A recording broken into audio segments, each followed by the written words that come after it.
of when.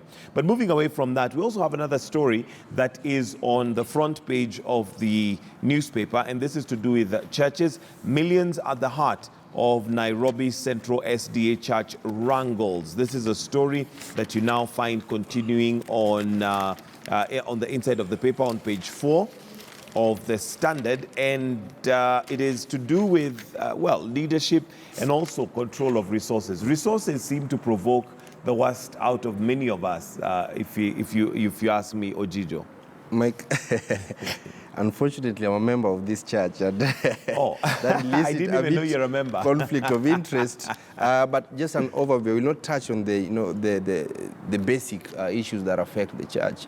But an overview is that I think politics have also found a way that it has penetrated itself to the religion and churches across the country, so that it is no longer guided by just the principle of belief and faith, but there is also political influence. Absolutely. And when this comes in, issues of finances, issues of leadership, wrangles start crippling in. So it's unfortunate that we found ourselves here, but we are working on it. We are working on it. Next time I'll give you some good news.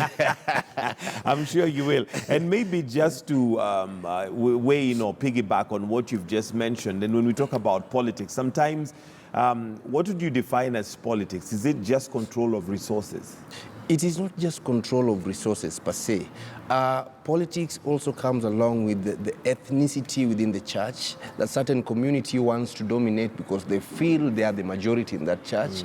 Also, other people feel they are entitled because maybe they feel of the political influence they have, maybe from outside, or even the economical bargaining power they have. So I think, but this should not be something that we never anticipated this will find its way in churches.